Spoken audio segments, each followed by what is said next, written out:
conversamos com a doutora Bersina Candoso sobre prevenção das disfunções do pavimento pélvico na gravidez e no pós-parto. Doutora Bersina Candoso, o que é o pavimento pélvico e qual a sua importância? Que alterações sofre durante a gravidez? O pavimento pélvico é um conjunto de músculos, de fáscias, de ligamentos que suportam o útero, o intestino, a bexiga e que promovem o seu bom funcionamento, como é evidente. Durante a gravidez ainda têm que suportar o peso do feto, do líquido amniótico, da placenta, do aumento de peso da mulher, do aumento da pressão intra-abdominal que acontece durante a gravidez e do desfio da coluna que acontece por a mulher estar grávida e alterar o eixo da coluna. Também acontece de haver alterações hormonais que vão aumentar a distensibilidade destes tecidos e que vão promover as disfunções do pavimento pélvico no futuro. Quais são as principais disfunções do pavimento pélvico que podem acontecer durante a gravidez e pós-parto? Quando a mulher sofre de todos estes problemas relacionados com a gravidez e também no pós-parto, como já iremos falar seguidamente, muitas das vezes fica com uma incontinência urinária, principalmente a incontinência urinária de esforço, que é aquela incontinência que aparece quando a mulher tosse, quando espirra, quando pega em pesos, quando salta, quando faz exercício físico. A incontinência de Barragás e incontinência fecal, que é um problema bastante grave e que afeta em muitos aspectos o bem-estar e a qualidade de vida da mulher. O prolapso do pavimento pélvico, a dispareunia, ou seja, a dor pélvica e as dores com as relações. Portanto, tudo isso são as principais alterações que podem acontecer depois da gravidez e do pós-parto e que devem fazer com que estas mulheres procurem uma ajuda especializada. Quais são os fatores de risco das disfunções do pavimento pélvico?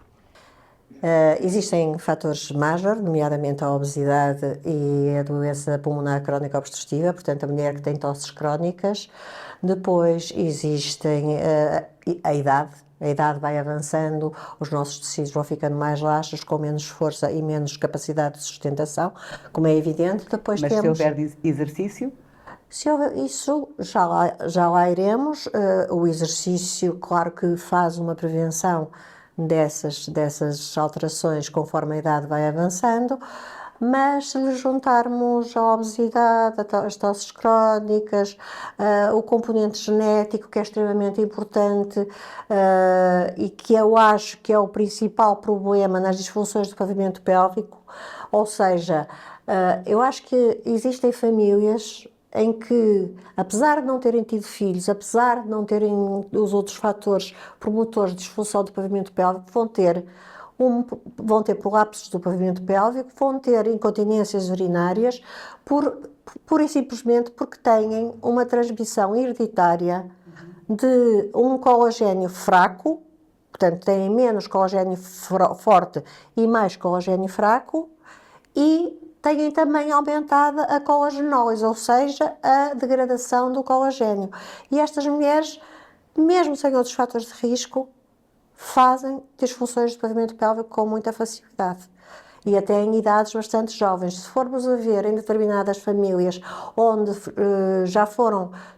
mulheres já foram submetidas a cirurgias ligadas às disfunções do pavimento pélvico, nomeadamente uma esterectomia vaginal, antes dos 40 anos, provavelmente aquela família tem algum problema genético na parte do seu colagênio, ou na quantidade de colagênio forte e na degradação de colagênio. Por isso, eu acho isto extremamente importante. Aliás, sempre que se fala da degradação do colagênio e destas disfunções do pavimento pélvico, fala-se nas metaloproteinases, que são moléculas responsáveis pela degradação do colagênio, e depois há os fatores inibidores das metaloproteinases. E essas senhoras não só têm uma expressão de metaloproteinases aumentada, portanto, de degradação, como têm os fatores inibitórios diminuídos. E eu própria fiz um trabalho de investigação há cerca de 10 anos, que teve o primeiro prémio da Sociedade Portuguesa de Ginecologia para trabalhos de investigação, o que foi muito interessante e bastante bom, e chegámos a algumas conclusões coincidentes com aquilo que a literatura já vinha desenhando. As etnias têm influência. É muito mais frequente a disfunção do pavimento pélvico, ou seja, os prolapsos e as incontinências nas mulheres de origem africana, e depois temos, a seguir às de origem africana, temos as europeias, que são de etnia caucasiana, a terem o segundo lugar nestas disfunções do pavimento pélvico. Por que é que a prevenção dessas disfunções é fundamental? A prevenção destas disfunções é muito importante para uma melhor qualidade de vida da mulher. Como devem calcular, qualquer disfunção, nomeadamente a incontinência urinária de esforço, que pode atingir cerca de um terço das mulheres por alterações das fáscias endopélvicas e os prolapsos a seguir ao primeiro parto, que são essencialmente os prolapsos do compartimento anterior e não ultrapassam o grau 2, mas podem atingir de forma social, familiar e emocional estas mulheres. Muitas das vezes estas senhoras, a seguir ao parto, não só têm já uma tendência para a depressão pós-parto, como se lhe acrescentarmos uma disfunção do pavimento pélvico, temos um quadro de caos dramático pós-parto, se é que lhe podemos chamar assim, mulheres completamente desajustadas em relação ao seu corpo, à sua parte familiar, à sua parte conjugal, à sua parte emocional, e por isso é extremamente importante prevenirmos estas disfunções. Como é evidente, nem todas as pessoas estão sensibilizadas para isso, e depois temos casos que realmente mais tarde vêm a ter que ser submetidas a intervenções um bocadinho mais agressivas, que são intervenções cirúrgicas, para colmatarmos provavelmente uma falta de preparação para aquele acontecimento, para a gravidez e para o parto. Quais são as principais estratégias de prevenção durante a gravidez? Primeiro, a mulher deve investir no fortalecimento dos músculos do pavimento pélvico, deve ter uma dieta adequada, tentando combater a obesidade e a obstipação, tentar evitar os exercícios de impacto e os esforços muito grandes, e tentar não fumar para não ter tosses crónicas. Essencialmente são estas as recomendações que nós fazemos para que possamos prevenir alguma disfunção. Os exercícios, primeiro que tudo, e os exercícios devem ser sempre orientados por um profissional de saúde. Eu não gosto muito do termo profissional de saúde, ficamos sempre sem perceber qual é o profissional de saúde. Estamos todos englobados, e claro que aqui estamos a falar de um médico fisiatra e de um fisioterapeuta. Quais são os principais riscos durante o parto? Olha, vamos dividir as coisas desta maneira. Para todas as mulheres, um segundo tempo do trabalho de parto, ou seja, o período expulsivo muito arrastado, pode ajudar à desinserção dos músculos, principalmente dos músculos elevadores do ânus, dos seus pontos de inserção a nível da bacia, e isso é um fator de risco para todas as mulheres. Depois temos a idade avançada, também como fator de risco.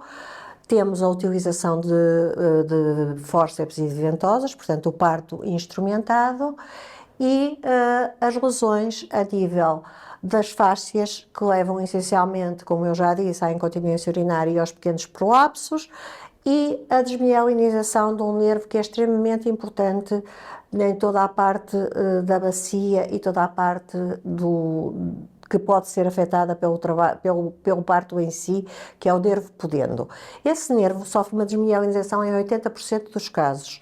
No entanto, as boas notícias é que Isso é recuperável. Quando não recuperável, por exemplo, podemos ter mulheres com sintomas sensitivos, dor vulvar, dor perineal, dor anal, dor com as relações sexuais, quando são afetadas as fibras motoras. Temos então uma hipertonicidade que leva a uma obstrução vesical, ao vaginismo, à obstipação e, no fim de tudo, temos as lacerações perineais.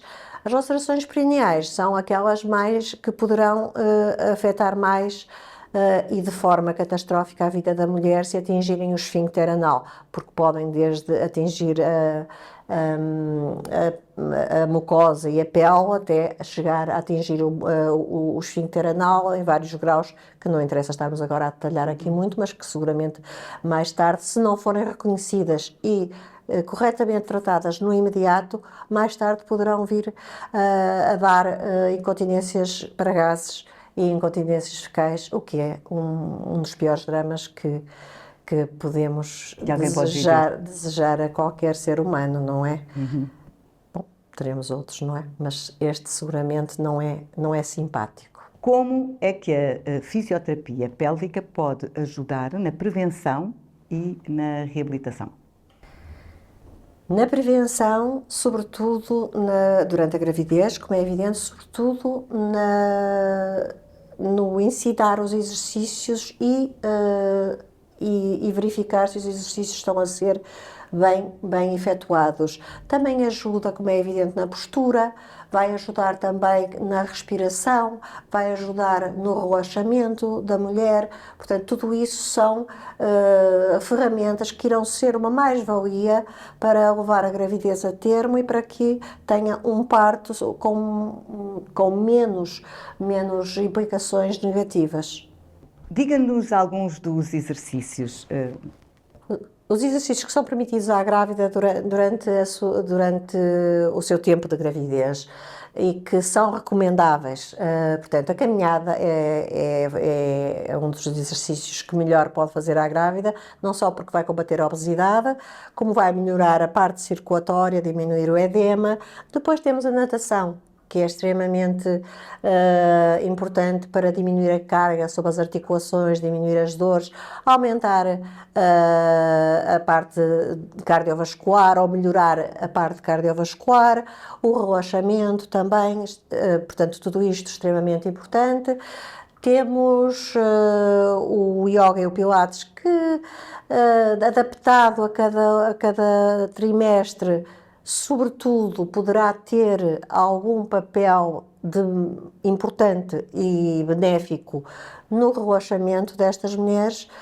Se a mulher quiser fazer exercícios de musculação, aquilo que se recomenda é que faça exercícios de musculação levezinhos e, sobretudo, para trabalhar os músculos dorsais e os músculos das pernas, que irão ajudar seguramente no trabalho de parto. A bicicleta ergonométrica é aconselhada, mas no terceiro trimestre começamos a ter algum problema com os problemas de equilíbrio e então temos que ter muito cuidado para não haver quedas indesejáveis. E basicamente acho que qualquer um destes exercícios, se a mulher for disciplinada e fizer todos estes exercícios, só irá beneficiar no seu desempenho durante a gravidez e durante o pós-parto. Claro que já falámos, como é evidente, sobre o fortalecimento dos músculos do períneo e do pavimento pélvico. Portanto, isso são os primeiros exercícios todos. Todos os outros são acessórios. O que pode ser feito no pós-parto para promover a recuperação do pavimento pélvico? Ora bem, se tivermos uma cicatriz do assunto que hoje em dia se fala muito, as episiotomias ou uma laceração perineal, primeiro temos que ter uma cicatrização adequada e promover essa cicatrização adequada com uma higiene adequada e com massagem a nível da cicatriz. Assim que o médico ou obstetra der autorização, vir que já está tudo recuperado e que pode começar a fazer a sua fisioterapia do pavimento pélvico, deverá dirigir-se então para as aulas de fisioterapia, onde nesta altura já poderá fazer não só os exercícios, como também exercícios de biofeedback e de radiofrequência, que são já com aparelhos que são usados apenas pelos fisiatras e pelos fisioterapeutas e que vão ajudar em muito uma boa recuperação, porque no exercício de biofeedback a mulher vê se está a contrair realmente o músculo que deve contrair, portanto é como se tivesse um reforço positivo daquilo que está a fazer e portanto isso é fundamental para ter uma boa reabilitação do pavimento pélvico, sempre com pessoas especializadas para ajudarem. Que sinais devem motivar a procura de uma ajuda especializada? Com tudo aquilo que nós acabamos de dizer, facilmente concluímos que qualquer senhora que tenha sinais de incontinência urinária que prejudiquem a sua qualidade de vida, uma sensação de corpo estranho a nível vulvar ou uma sensação de bola a nível da vulva ou incontinência para gases ou para fezes ou ainda as dores com as relações sexuais, devem procurar o mais rapidamente uma ajuda especializada, porque existem diversos tipos de tratamento que poderão melhorar em muito a qualidade de vida destas senhoras. Portanto, há solução. Há a solução. Há a solução. O melhor era não existirem estas pequenas alterações. Pequenas alterações, não, muitas das vezes são alterações graves e que prejudicam bastante o estado emocional. Estas mulheres evitam até sair à rua, evitam o convívio familiar, vivem em função de terem casas de banho perto, portanto tudo isto é um quadro que se reveste de algum dramatismo, Claro. porque Claro. realmente a mulher não vive bem consigo nem com os outros. No entanto, acontecendo, temos soluções e as mulheres devem procurar as especialidades corretas. Qual a mensagem final para as mulheres que têm estes problemas de que estivemos aqui a falar? Ora bem, uma mulher jovem que queira engravidar ou que já esteja grávida deve sempre investir no fortalecimento dos músculos do pavimento pélvico. Depois deve ter muito cuidado com a sua alimentação para não engordar durante a gravidez uns 20 quilos, como às vezes acontece, porque têm que comer por 2.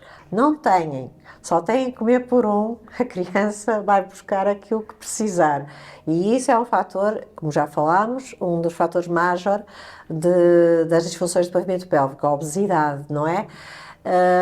Não só a obesidade na gravidez, como também a obesidade fora da gravidez, mas na gravidez com todas aquelas alterações mecânicas e funcionais que nós já tínhamos falado a nível do pavimento pélvico, mais ainda é extremamente importante. E se investirem durante a gravidez e no pós-parto, muito mais tarde provavelmente terão uma vida muito melhor também, sem necessidade de recorrerem à subespecialidade de uroginecologia, que, como é evidente, não serão todas, mas se houver uma prevenção adequada, talvez muitas não precisassem um dia mais tarde de recorrer à nossa subespecialidade.